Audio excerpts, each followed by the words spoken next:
and welcome back to another video on the channel where today we're talking about the brand new Amazon Prime TV show Alex Rider. Now, if like me, you were born in the early 2000s, you probably read or at least heard of Alex Rider. The teen spy series was a highly popular set of books and recently it's been made into a TV show. Now you can see it on Amazon Prime and today I'm going to be giving the lowdown on all that you need to know about the show, what's good, what's bad and if you should watch it. Let's do it. So, let's start with the obvious. Is it an improvement on previous Alex Rider television adaptations? And the answer to that is 100% yes. Now, one of the key factors as to why it's such an improvement is that this show was made a 12. Now, that may not seem like a big decision, and whilst a show like Alex Rider doesn't need extreme violence or gratuitous nature to it, it does leave viewers anticipating at least a little bit of action. And I've got to say, 11th hour films live this up perfectly, delivering the perfect amount of action for a show like this. Now, the second controversial decision that 11th Hour made was to use it around the second book rather than the first. Now, when I first heard this, I've got to say I was sceptical as I felt you were missing a lot of the backstory and the meeting of the characters without doing Stormbreaker. Now, I've got to say, whilst I was sceptical, I was in fact wrong, as what they do really well is integrating some of the classic scenes from the first book into the opening episodes of this series. You see this most notably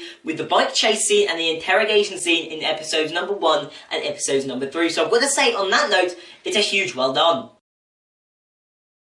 Now our next turn of attention needs to be to the plot of this series, and personally I've got to say, I think it's notably strong. Each episode holds its own, whilst they don't spare any details. No, they don't also make the series too long. They could have expanded it to 10, but I think it's perfect at 8. The pace is really good. You don't feel like you're lagging through any of it, but you don't feel like you're missing any details. Without trying to give away too much, the first 3 episodes are spent on the journey to Point Blank. The following 3, they are around the mystery of the school of Point Blank, before the final 2 are 2 action-based episodes with fights both at Point Blank and also at Alex's school. Now, if you remember the ending to Point Blank, you're pleased to hear they don't miss it. They do an excellent job of that, and also throwing in a little teaser for those who remember from Stormbreaker, which I think they actually, when I think back on it, do really well. It's a nice finish, they end it off well, and I think most viewers will be left happy with how they finished the show. Now also, they add a secondary plot, and I've got to say, it adds good layers to the show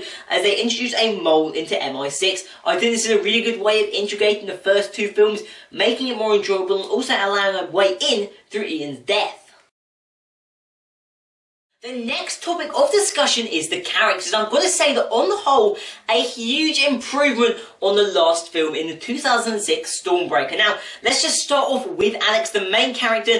Less of a poster boy in this one, which I think is a huge improvement. You get to see his weaknesses, his hot-headedness, his emotions, and also a much better relationship that you see with Tom, who really isn't shown a lot in the prior film. Now, another character who isn't actually in the books is Kyra. And I mentioned earlier, she is one of the best characters in the series, and I know that often when it comes to books to films and books to TV shows, adding in extra characters is playing with fire, but the directors did it perfectly, and I can't wait to see where her story goes, as without a plot in the main books, the directors can do what she wants. She can turn into a sidekick, a lover, a friend. There's so many options for her, and I think she looks like an awesome character when it comes along in the future. Now, they should also talk about Dr. Grief and Ava Stellenbosch. Both of them played perfectly by their actors. I was really pleased with them.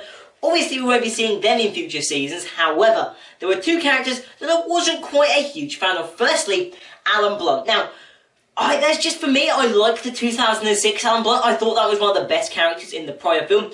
And I liked the little bit of sarcastic nature that he had to him and the jokes around it, whereas this one just seems very much aggressive and job-based. So hopefully they change that a little bit in season 2 if it comes.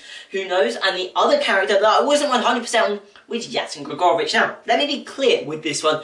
The character itself, I was a big fan of. I thought the assassin role that he played was really good. I thought like the mystery around him was really good. But my issue with, for Yasin Gregorovich, a character who is such an important role, whose fate is so interlinked with Alex's throughout the series, I reckon he should get a bigger play, and that at times he was a little bit understated, to be honest. Personally, I would have done 1 or 2 things. Either I would have let this be just a random hitman and not have it be Yasin. Alternatively, let it be Yasin, but don't let anybody know. Because I didn't realise until episode 7 that it was Yasin Gregorowicz, which for me is a little bit disappointing. I reckon it'd be cooler if they kept his identity unknown and then revealed right at the end or in season 2 that this was Yasin Gregorowicz, giving us a nice little throwback and a character that we know will be coming back in future seasons when it comes to it. But that's the characters. Overall though, a top performance and a top cast. Finally then, it's time to look at what I would do to improve the show if, fingers crossed, it gets renewed by Amazon for a second season. Now, the first thing I would do is bring Kyra back. I thought she was a brilliant character. We need to see her return. There's so many different ways she could come back into the show. Even as like another spy, another agent would be a really cool way to see her added in. Secondly though, and the biggest point that I think is the biggest downturn of this show is the lack of gadgets. Now, gadgets play such a huge part when it comes to the books. They're used in almost every fight scene, every action event. So to have them missing from the show is a little bit of a bummer. But at the same time, I get that they can be a little bit cringe, a little bit corny, and a little bit rough around the edges when it comes to adding them in like this and they don't quite fit in. So I understand maybe why they weren't there. However, if they could throw them in maybe with a modern twist for next season, that would be awesome. Other than that, I think the show's got it all. Most of the characters like to Blunt, Jones, Alex, Jack, Tom, they're all already there. The scene is set. All they need is some more good fill-ins for later seasons. Yasin's already there as well. I think they've got lots of options with where to take this due to there being so many books. I hope, fingers crossed, like I said before, they do another season. But finally, time for some ratings on the show. Now, I've got 4 categories by which I will rate shows. Firstly, we have characters, which I'm going to give for this show a 7 out of 10. Then we have plot. For me, this is very good. I'll give it an 8 out of 10. Action is a little bit lower at a 6 out of 10. And rewatchability, I've given 6 out of 10 as well. Meaning that overall, for this show, Alex Rider, I'm giving them a score of 27 out of a possible 40. Now, if you have enjoyed this video and want to see me do more film reviews in the future, please smash a like, hit that notification bell, and also drop me a sub. Any support is hugely appreciated on the road to 100 subs. Other than that, I'll see you guys next time. Peace! Long discussions, oh you my cousin? No you wasn't, you just wanna ride. You just wanna talk about politics, Chicago shit, and rock shit. Start hands, I hope.